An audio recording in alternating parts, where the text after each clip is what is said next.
Gaano nga ba ka-polluted ang Baguio City?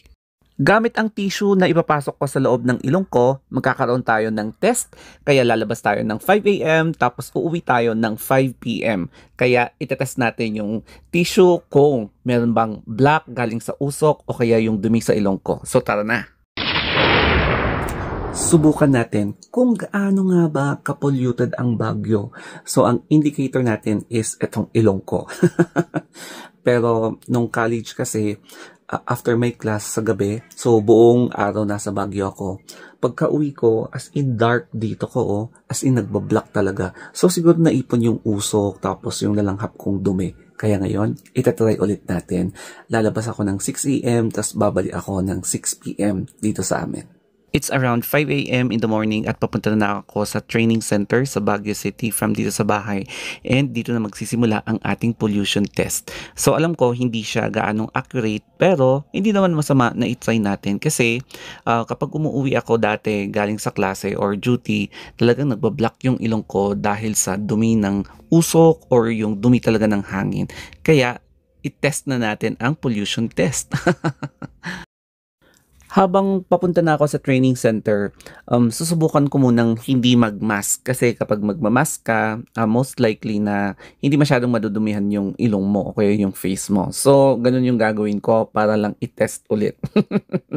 Anyway, napakadilim pa kasi alas 5. Yung mga nakakasabayan ko minsan dito sa jeep, puro mga lasing, pauwi na kasi mga 4 or 5 a.m. tapos na yung inuman. Sa palagay ko, mostly nasa indoor lang ako kasi nasa loob ng building yung training center. Kaya siguro hindi masyadong magkakaroon ng black yung loob ng ilong kapag ititisyo ko siya, siguro mga brown. So eto na nga, nandito na tayo sa may bandang Baguio General Hospital and yung tabi nun ay yung training center na pupuntahan natin. So after ng duty ko, sumakay na naman ako ng jeep at napadpad ako dito sa may mga mural area palabas ng Maharlika. So ibababad ko muna yung pagmumukha ko dito.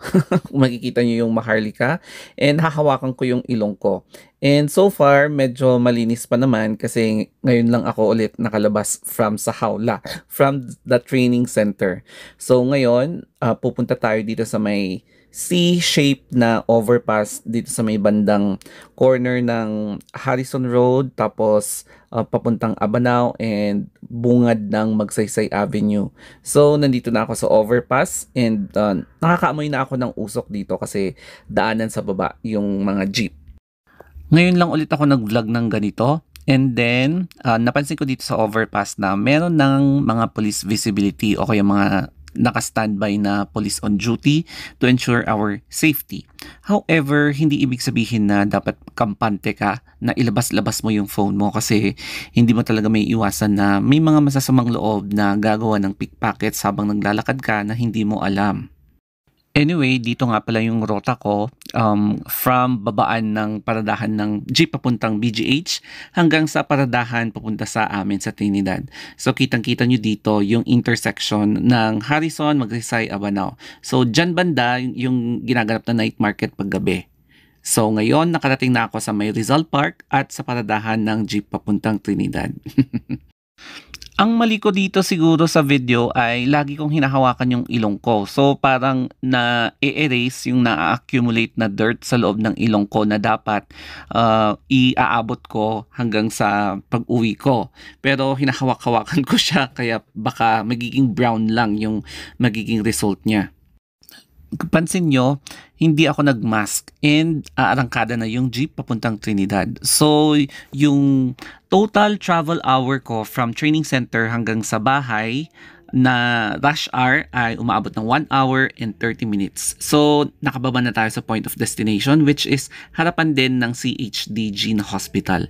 So, bago ako makauwi, bibili muna ako ng street foods.